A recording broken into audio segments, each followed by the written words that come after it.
public servants were taken from this world by an act that I only can describe as pure evil. Now at 10, a shocking update on the Anamosa State Penitentiary attack that left 2 employees dead after they tried to stop a prison escape. What we know about the victims and the suspects ahead. Live from News 7 KWWL, we've got you covered. This is KWWL News at 10. Good evening, everyone. I'm Abby Turpin. And I'm Ron Steele. Thank you so much for joining us here tonight. And of course, again tonight, our top story, the events which led to yesterday's murders inside the walls of the Anamosa State Penitentiary. We've learned tonight it all began as an attempted prison break.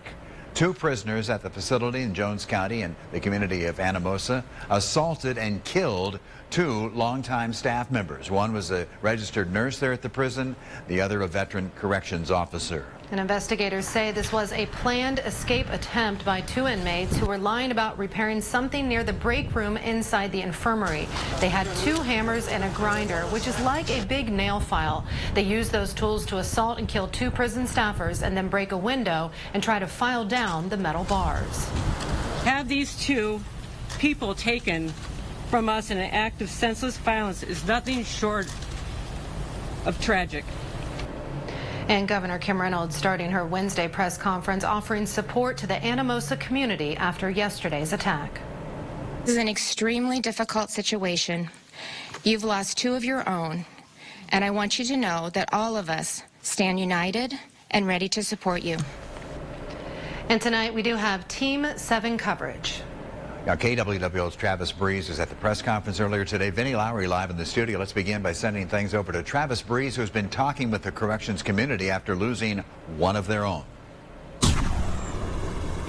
Ron and Abby, people in this tight-knit prison community say that they serve to protect Iowans and to try to help repair the lives of those that are on the inside. Now, this is the first time that a Department of Corrections employee in Iowa has been killed on the job since 1972, and so the sadness today was really just overwhelming.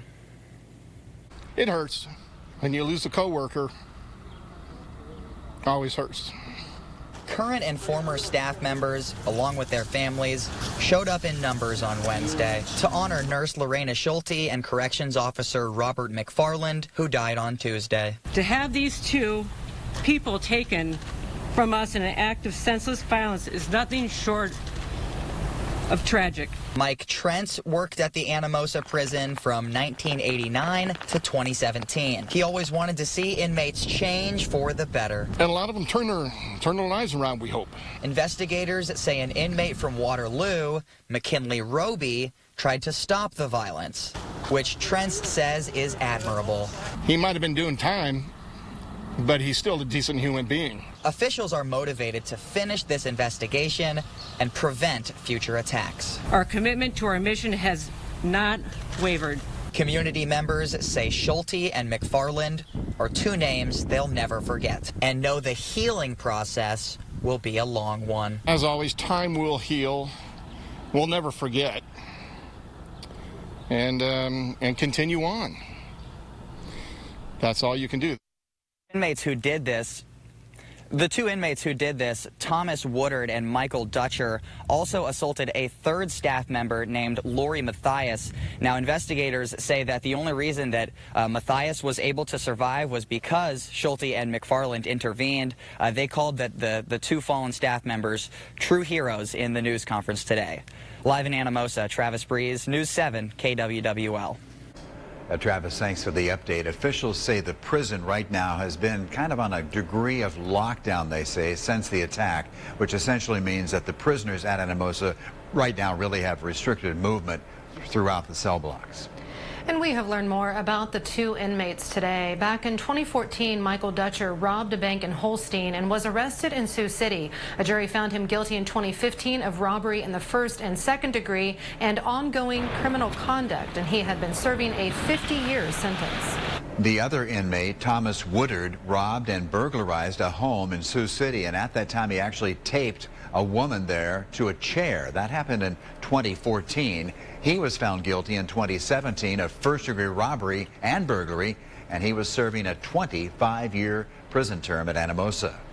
Well, today the union representing the nurse and corrections officer who were killed spoke out. Danny Homan, president of AFSCME Council 61, says he repeatedly complained about what he calls grossly inadequate staffing at the prison. Worst inmates, the most violent inmates, get sent to either Anamosa or the Iowa State Penitentiary. But there is still no excuse, none, for any employee to get up in the morning, go to work, and not have the expectation that they're going to get to go home that night. Now, 945 inmates are incarcerated at the medium and maximum security prison, and there are 321 staff members. Now, as Travis Breeze mentioned, one of the inmates, McKinley Roby, actually tried to help the staff and stop the prison break as the staff was being attacked. McKinley Roby is from Waterloo, and in trying to help out, he was also attacked by the other inmates and hit in the head with a hammer. Mr. Roby is being treated at University of Iowa Healthcare in Iowa City, and authorities have told us they expect him to survive, though he does have trauma head injuries. The murder victims were longtime Anamosa State Penitentiary employees. 50-year-old registered nurse Lorena Schulte and corrections officer 46-year-old Robert McFarland. Now, McFarland worked at the prison since 2008. Schulte started in 2007. KWWL's Vinnie Lowry is live in our studio tonight. And Vinnie, you have seen today how people are remembering them. Well, Abby, I took to social media today to see how many lives Schulte and McFarland touched. Many strangers sending their thoughts and prayers, but I also got to speak with those who shared fond memories. Schulte and McFarland are heroes. They did everything they could to help each other. They were able to save Miss Mathias's life. Details today showing registered nurse Lorena Schulte and corrections officer Robert McFarland saving the life of a fellow staff member. On social media, a flood of posts sending prayers and thoughts to the victims' families and friends. For 46-year-old Robert McFarland, he joined the prison staff in 2008. Part of his legacy lies with serving many fire departments. McFarland joined Ely's volunteer fire department in 2017. They posted on their Facebook page in part, "Robert's friendship and dedication to the fire service and community will be greatly missed. Please keep Robert's family and loved ones in your thoughts and prayers." For 50-year-old Lorena Schulte, she joined the prison as a registered nurse in 2007. A friend who spoke with KWWL over the phone said she's always been a fighter. Iowa Nurses Association gave their condolences when the news broke yesterday. Our deepest condolences to the community of Anamosa and the family and friends who lost their loved ones in the Anamosa State Penitentiary incident. As Travis mentioned earlier in the newscast, many members of the community were there in force today to hear the names of Schulte and McFarland released and read aloud. There is currently a large memorial to the two victims outside of the penitentiary. Abby? Benny, thank you. Now, as we have previously mentioned, Governor Kim Reynolds is asking all Iowans to lift up the grieving families, friends, and colleagues in prayer. You've heard us talk about that memorial. Well, here it is right now, right outside the state penitentiary there. So many people were stopping by over the past 24 hours, have been leaving signs and lots of flowers to honor these victims of the Anamosa State Penitentiary prison attack. The memorial pays tribute to Lorena Schulte and Robert McFarland. And as we mentioned, about 100 people gathered there just for the press conference, and many of them included current and former prison workers. For all of the details about this story and the new information as it comes in, all you have to do is visit this story on our website, KWWL.com. Well, right now at 10:08 here on this Wednesday night, let's break away and check our current weather situation. Beautiful shot there live over the city of Dubuque from a live camera atop the Hotel Julian. Pretty night out there on Storm Track 7. Meteorologist Brandon Libby is with us here tonight. Brandon. It's not a bad night, but it has been a soggy last couple of days as a slow-moving system slid across Iowa. We saw anywhere from about a half an inch of rain to 3/4 of an inch. Not enough to really overwhelm those rivers and streams, which is certainly some good news, but definitely a healthy amount of rain has fallen over the last couple of days. We are dry right now, save for a couple pockets of maybe some mist or drizzle. We do have the cloud cover in place and some some greens are showing up in the southwestern portion of Iowa. That's the next bit of energy that will push overhead tomorrow to maybe give us a few scattered showers. You see maybe a few drops here on the Cedar Rapids camera on top of the Alliant Tower. That's maybe some of that mist falling right now. Temperatures are in the low 40s, maybe upper 30s for some, as temperatures slowly drop tonight with cloudy skies. Winds are also dying down, so those will not be too strong. Your commute times for tomorrow not going to be bad. Cool and cloudy skies. We will be seeing maybe a few scattered showers for the afternoon. We'll talk about those on Future Track coming up in your full Storm Track 7 forecast. Hey, Brandon. Hey, thank you very much. Governor Reynolds today announced that there has been an error recently in a worksheet which led the state of Iowa to believe that there was a higher percentage of Iowans age 65 and older had received their first vaccine against COVID. It turned out not to be true. The numbers really weren't that high as we thought. Now, she says the calculations have since been revised, but admits the reports are still going to vary somewhat. Since then, we have adjusted the calculation, which is the reason for the decrease. But because the state uses Iowa census data to calculate age-specific results, and the CDC uses population estimates, some variability will continue to exist between the reports. Well, meanwhile, the CDC is showing more than 1.57 million doses of the vaccine have now been sent to Iowa. Let's go ahead and take a look at the current vaccination numbers. Nearly 335,000 Iowans have now received their first dose of the vaccine, while more than 500,000 Iowans are now fully vaccinated, with more than 511,000. Well, we learned today that FEMA is soon going to be offering money, funeral money, to families who lost a loved one due to COVID-19. Officials, we're told, are still pretty much finalizing the late details, but those who lost a loved one due to COVID-19 might be eligible for up to $7,000 in funeral expense assistance. The relief will be for funeral expenses only incurred after January 20th, 2020. The deaths were pretty predominantly working age people, and not necessarily something that's on the immediate radar for people.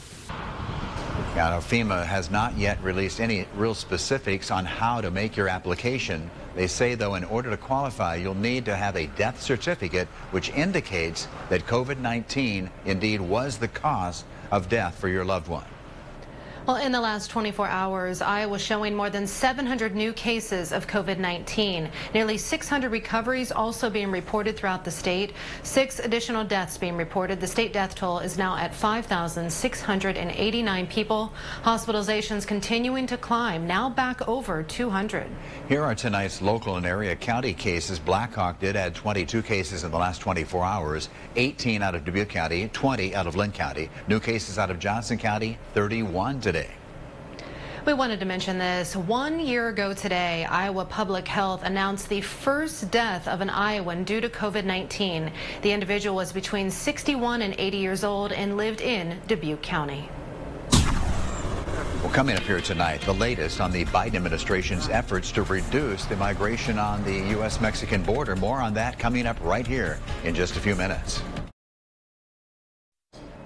Welcome back. One man facing charges in a deadly crash recently on Interstate 380 near Cedar Rapids has now turned himself in to authorities. Tyler Lee of Illinois is facing several charges, including homicide by vehicle, reckless driving. The crash happened on March 7th on I-380 near the 7th Street Northeast exit.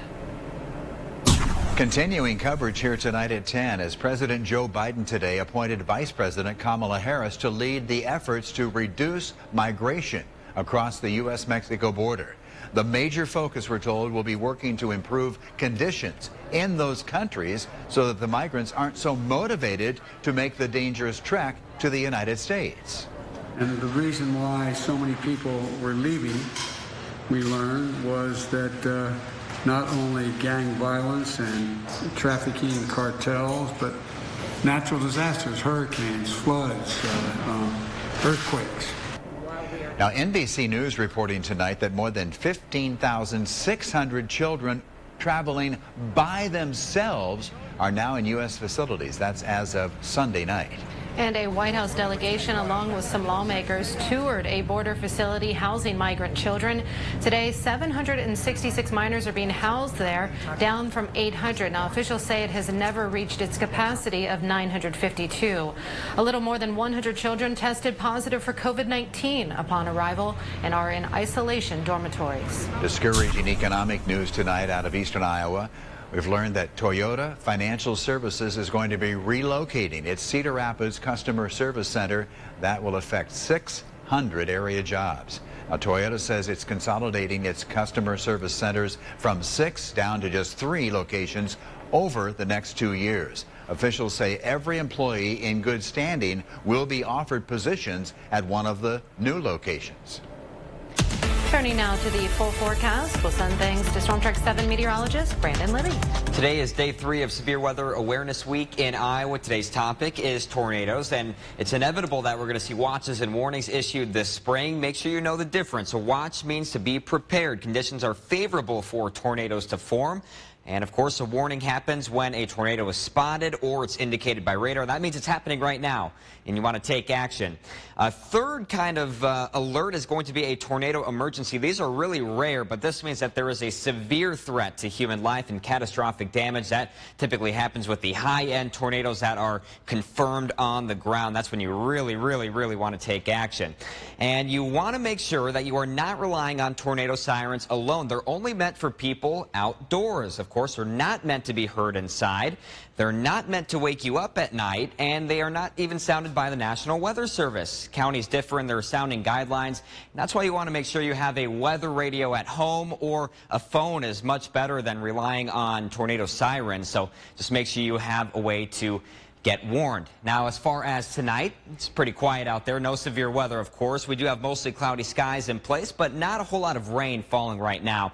Temperatures are dropping into the low 40s. This is for Waterloo here. See the mostly cloudy skies. Winds are becoming a lot lighter across the area, only about 5 to 15 miles per hour. We have feels like temperatures down into the mid-30s, but temperatures are not dropping too quickly thanks to that cloud cover in place.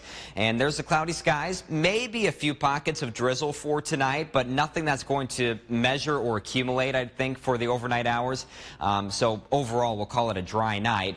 As far as what we see when we zoom out, a few returns showing up on radar there in parts of Missouri and Kansas. That's the next bit of energy that we're going to track pushing into eastern Iowa for tomorrow. That could give us a few scattered showers. But again, for tonight, looking dry, and really the morning commute, I think, will be dry as well for tomorrow. Scattered showers there for the afternoon and evening, and we'll close out this week on a pretty good note. Partly cloudy skies, and temperatures will warm back up into the mid-50s. Here's future track, and the cloud cover will remain in place. Low cloud cover tries to push out, but there is more high-level cloud cover pushing in from the southwest. So really mostly cloudy skies are expected tomorrow, except for maybe a few peaks of sunshine in the northwest. There's the afternoon and some rain showers pushing in, mainly impacting our eastern and southern counties, but we could see it as far north as a line from about Waterloo to Elkader. Very light rain overall. That all kind of dries up for tomorrow night. And we will, of course, dry out heading into Friday with partly cloudy skies. For tonight, lows drop down to the mid-30s, so no chance of refreezing for tonight. That's good news. And for tomorrow, with the cloud cover and rain showers expected, it's still going to be a little on the cooler side. Highs will be in the upper 40s to low 50s. Again, best chance of rain will be in the south and the east. City-by-city forecast showing temperatures warming up for Friday, mid-50s there. And we'll stay in the mid-50s for Saturday, but another system will push in for Friday night and Saturday, giving us some more scattered showers. Looking pretty soggy there for the first half of the weekend. Sunday, we're drying out. 57 for the high. 66 for Monday with a strong wind and mostly sunny skies, but a cold front will bring more rain for Tuesday and Wednesday, cooling us down. But by the end of the 10-day forecast, could be pushing 70 degrees there for next Saturday. Brandon, thank you very much. Coming up next, the Hawkeye Athletic Department making a big decision on fan attendance at upcoming spring sporting events. And at the NCAA women's basketball tournament, Iowa State battles Texas A&M for a spot in the Sweet 16. Sports Director Rick Coleman joins us next. Now, KWWL Sports. 7th-seeded Iowa State women's basketball program playing 2nd-seeded Texas A&M for a spot in the Sweet 16. Iowa State is a big underdog, but Coach Bill Finnerly's team was ready to play tonight. Cyclones' Kylie Feuerbach is going to knock down Iowa State's 5th three-pointer of the first quarter. The Cyclones lead 19-12. As time is running out in the first quarter, Aubrey Jones makes the 6th tray of the quarter. Iowa State leads 22-12. Cyclones led by as many as 12 in the second half, but the lead was just down to 1 with 40 seconds to play. Ashley Jones slices 2 defenders for the basket and 1 to give Iowa State a 73-69 lead. She finished with 32 points, 18 rebounds, but Texas A&M battles back. Jordan Nixon hits a shot off the glass. This game goes to overtime. In the extra session, the Aggies steal the ball from Ashley Jones, and Jordan Nixon drives the length of the floor and hits this shot at the buzzer. Texas A&M wins this game 84-82 to deny the Cyclones the Sweet 16. The Cyclones finish a very good season, 17-11. You know, top-seeded UConn takes on 5th-ranked Iowa in the Sweet 16. Is the much-anticipated showdown between those 2 top freshmen, UConn freshman and first-team All-American Paige Beckers, and Hawkeye freshman and second-team All-American Caitlin Clark. Caitlin Clark was asked about this big matchup. I think me and Paige would give you the same answer. It's not Caitlin Clark versus Paige Beckers. It's Iowa versus UConn. And they still have a game to play, so we don't know who we're playing yet. Obviously, we'll be watching that game. Obviously, they're favored in that game. So going up against her would obviously be a great opportunity. Obviously, a good friend of mine, a tremendous player. But we would both say we're not going to win it alone. The Iowa-UConn game is on Saturday. And today, the Iowa Athletics Department announcing that will allow limited fan attendance at outdoor athletic events for the remainder of the spring season. Now, Iowa will allow 50% capacity at outdoor events for events, but will continue to restrict attendance at indoor events. Fans attending events will be required to wear face coverings upon entry in accordance with the university policy. Hand sanitizer will be available throughout the facilities. Capacity limitation will be reviewed on an ongoing basis as local conditions improve. We'll be right back. All right, a final check of our forecast. Well, we could see a few showers for tomorrow, mainly in the afternoon and mainly in the east and south. Temperatures will still be on the cool side, upper 40s to low 50s, but we do dry out for Friday, mid-50s there. More rain, unfortunately, for Friday night into Saturday. It's kind of an up and down forecast because Sunday we're dry, back into the mid and upper 50s. It does get windy on Monday, into the mid 60s for highs, so really, really warm to start off next week. But once again, more rain Tuesday and Wednesday. That's going to cool things back down, and by the end of the 10-day forecast, could be pushing 70 degrees by next weekend. Brandon, thank you very much. Thanks to all of you for joining us here live tonight at 10 o'clock. As always, please be careful out there.